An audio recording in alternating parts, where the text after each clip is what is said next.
Joining me now live in the studio is member for Fowler, the independent MP Dai. Lee, thanks for your time. Let's start with the tax cuts going through the Parliament. How's this been received?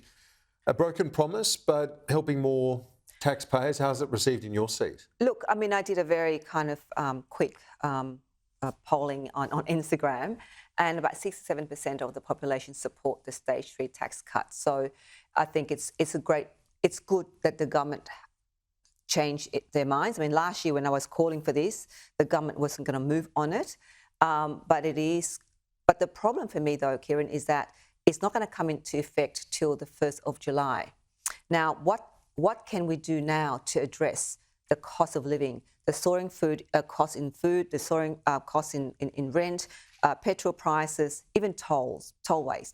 So for me, for our community in Western Sydney, and in particular my Fowler community, people are feeling the pains constantly when they go out there, looking after their families or just looking after themselves. It's a daily struggle. So anything that would help will be well received? Yes, so the tax cuts in that sense? In that sense, but they have to wait till the 1st of July. And then, for us as elected representatives, you look at it and you analyse, you think, well, is $15 really going to be enough?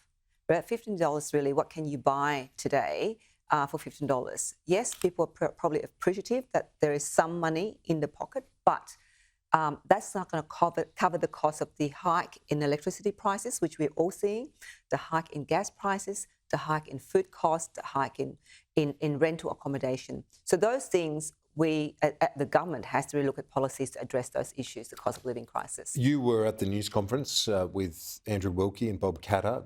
They're pushing a bill to reduce the dominance of the supermarket giants. It's obviously a lot of feedback, as you've alluded to already, from your constituents that it's hurting a lot of people, the prices right now. Oh, look, you now you have to pay so much more for far less in your supermarket baskets.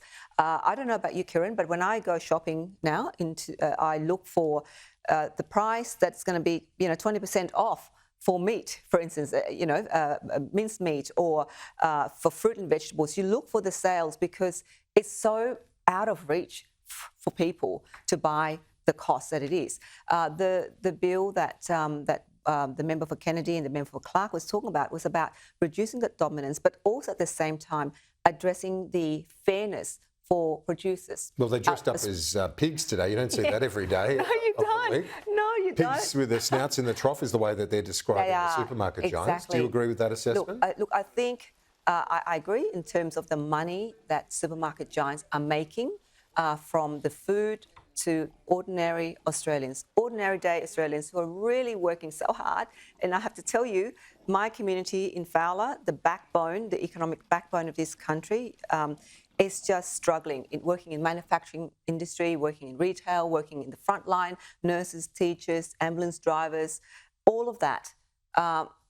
It's just, and you go to buy your food to feed your family, you can't. I mean, the member for Kooyong said correctly, you promote to feed your family for $10, but for $10, you buy a pack of cheese. Are you going to feed your family with a pack of cheese?